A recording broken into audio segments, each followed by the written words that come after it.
The 150th Regiment back here is to the rear of 10th of Stewart's Brigade, and over here we have the 27th Indiana available to try to charge the flank. So both these units are going to charge. Charge is done by using their normal movement forward. In this case, they're within charge reach, so you can hit across the back here, certainly within charge reach there. Remember, this is measured from front edge to back edge. That's why the movement is extended. So this is the attack here on the regiment on the corner. And that's both the charge angles. One of the things I want to show here is this particular charge being completely from the back and side gets no firing on it as it comes in. And in this case, you wouldn't attack the rear number of 3, you would actually attack the flank number of 1. So this is going to be 9 to 1, which is guaranteed destruction, best case. So there's not really any way to save it, but we're going to go ahead and play it out, and you can see the result of that. Now both sides have cards, so they both have to play them, even though the Confederates are pretty much guaranteed to lose here. They don't really have the option of not playing a card. With a defense modifier of 0 over here, they're going to remain 1. The attack adds 2 more, so we're at 11 to 1 with 2 dice rolled on top of it. And that is absolutely guaranteed. Well, even with a 2, that's 13 to 1, so that's a destroyed regiment. You can see I've already removed the destroyed regiment, and this is where the turn ends for the Union player.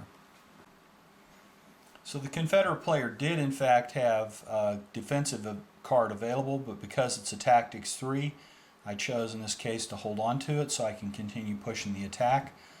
Right now I've got to turn this around. A lot of units here are falling apart in the face of it. So this Tactics 3 is a high value card and I want to keep hold of it. That's for a skirmish line. Activating a Johnson again, we add 2 cards to the Confederate group. There's a Rally 3, that's a very useful card, but not at the moment. And a Charge or Draw 3. So we're going to go ahead and choose to play the Tactics card that we saved from the last time, and go ahead and play Tactics 3 in this case. So with a roll of 8 or less here, we'll be able to get a tactical move. We got a 5, so go ahead and do the tactical move.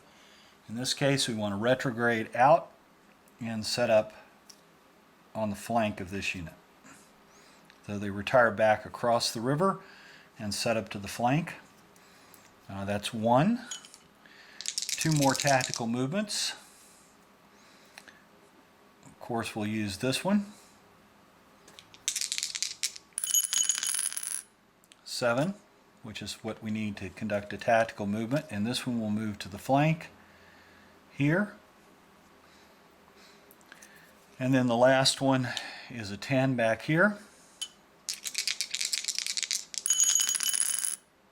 And they got exactly what they need, 10, to extend the line out and fill the gap. So the Confederates have reformed their line, and it's back to the Union turn. So activating the Union general over here for 1st Division again. That gives us a 2 and 2 cards. Rally 1 and fire 2, or rally 1 and fire 2. So we drew 2 of them back to back. We'll go ahead and take the card that has the 1-1 defense in this case. So rally 1 allows me a chance to rally this unit. It's the only one routing, so there's no die modifier for it. It's just a straight military discipline check. It's within 1 of the commanders, so their military discipline number goes up by 1 for the +1 here. So 10 or less, and we succeeded. And they have now rallied. And in addition to that, they can fire 2. So here we have a 6.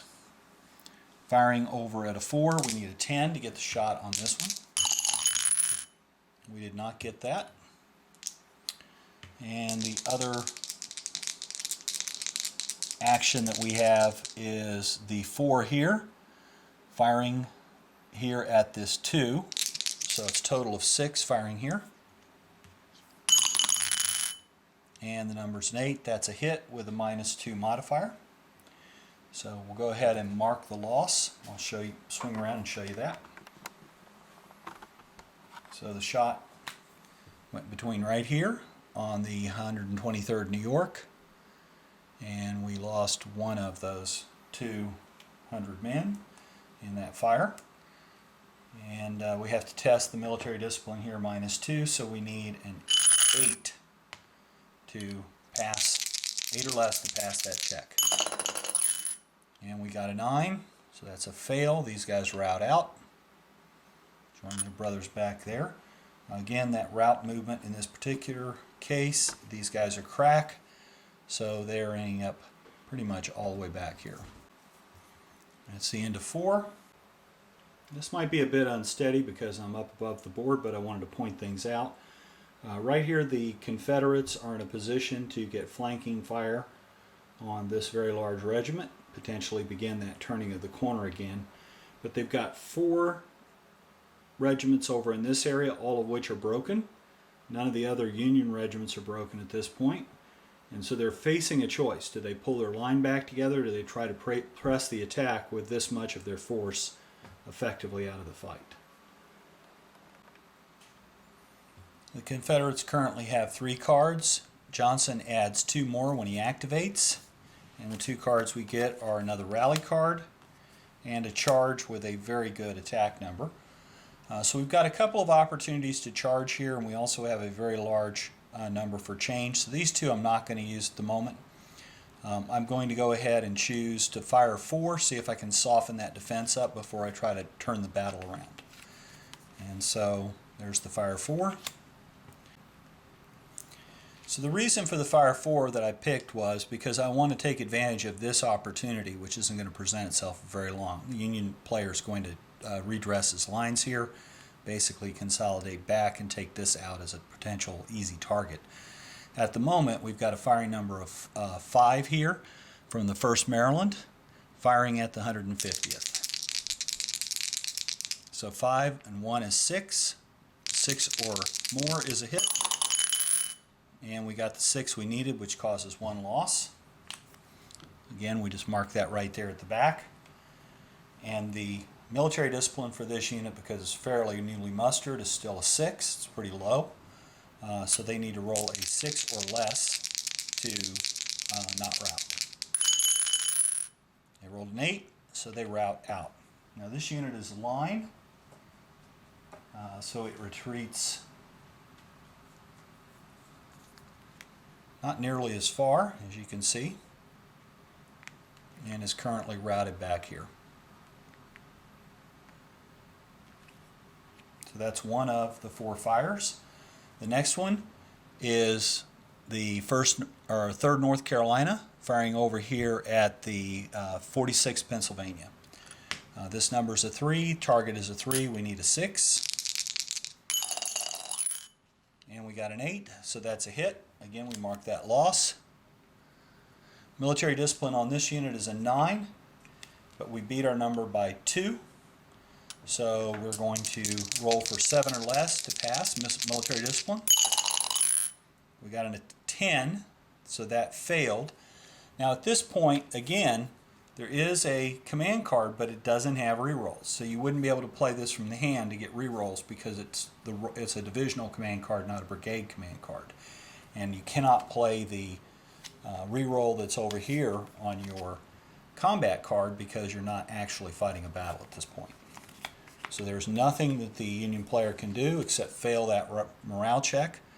And that unit is a 9, which makes it veteran.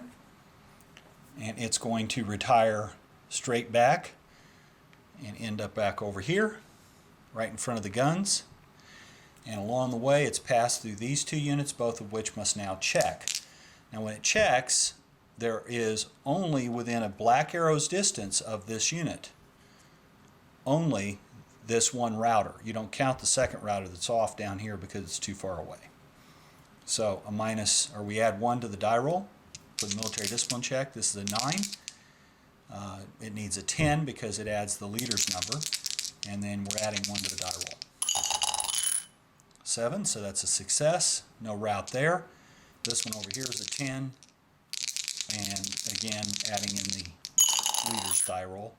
We rolled the 11. That also includes 1 minus or plus 1 to this, so that's a 12, and we need an 11, so this unit now routes. Now it's not passing through anybody. It is crack, so it's going to end up about that far back, basically off the side here. I'm going to swing them around so you can see, and so that unit can run straight back that way.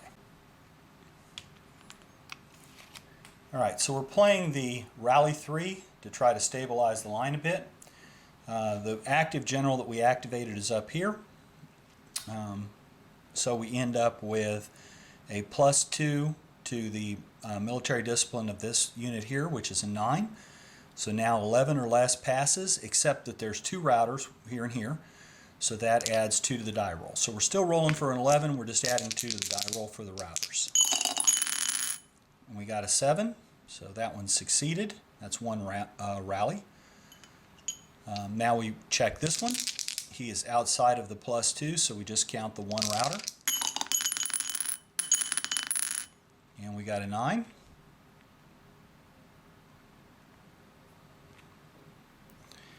And we needed, in fact, that equals 10. We needed a 10, so this one rallies. And then the last one over here is a 6 that we need for. We get no bonuses for him. So I need a 6 or less. No modifiers because all the routers have stopped. And we got the 6 or less. So the 150th Brigade is back in action, although this line is kind of torn apart on this flank. Alright, and that concludes that term. As you can see, at the end of 5 terms, we still have the Confederate routers over here. The Union has managed to stem the route on this side, and the Confederate line is being redressed and is currently formed back up here. Confederate players activating Johnson and drawing 2 cards to bring the number up to 6. That's another charge, very good charge card. And a move and rally, or rally 3. So we're going to go ahead and play this move or rally 3 and try to stabilize this line up here. So moving Johnson, which we can do when we activated him, over this way to give ourselves some ability to rally these guys better. We'll start right here. We need a 10. +1 is an 11, 11 or less to succeed. But we're taking +3 in our die roll for the 3 routers. So 11 and 3 is 14. That fails. This guy moves again and retires completely to the rear. Same check here. We need an 11. Now +2 because the other one's moved farther back and is out of action. He succeeds. We get 1 rally here. We need an 8 +1, or a +1 here, so we need a 9, and we get a +1 on our die roll. 12. He is out of play, routed off the board. So we've currently got, that didn't actually go very well for him. So after 3 rally attempts, they only rallied 1. They have 1 on the edge of the board about to leave, and 1 that's currently completely off the board. So we had this unit here retire completely out of play, and this one rally at the edge of the board. So it looks like our attack going up the hill is not going to organize very well. Let me separate this out because it wasn't destroyed. It's just simply routed out of play. It will rally when we go back up to the higher level. So that's the state of the board at the moment. We're back to the Union side of turn 6. So they are going to go ahead and activate, add 1 card into their list. They've got a brigade card with rerolls, so now they can actually take some risks on things. So no tactics cards have come up, that's going to restrict the movement. So the Union doesn't seem to want to get its act together and advance forward, but it does have some moves. And it's allowed to move as long as it's outside of a black arrow's distance from an enemy. So in this case, this unit's able to move. He's not and he's not. He is and he is. So these four on this front over here are all able to move. So that's this one, this one, this one are all able to move. This one here is within a black arrow, and so is he. And so these four back here are going to get a chance to move. Okay, I wanted to show you what the Union hand is. Currently they have two tactical cards. They have one that gives a charge or draw. There's nobody in actual charge range here because remember, because of the bad ground, we have to use the back end of the arrow even for charge. The second part is Rally 1 or Fire 2. We could play that card, but we really don't have anybody routed at the moment. So instead we're just going to play this card, which is Fire and Reroll 1 to try to clear it from the hand. So we're going to take a single shot with our best opportunity. Again, at this point, the 123rd New York has been tearing people up, so it's going to continue shooting. It's going to fire over here at the next small regiment that's off in front of it. So that action's going to happen right there. Here's our roll. The number's a 4 plus 2 is a 6. We rolled a 7, that's a hit. And so it's a test against military discipline with one hit. So they need a 10, adding 1 to the die roll. 9 plus 1 is 10. They pass and stand in there, and that ends the Union turn.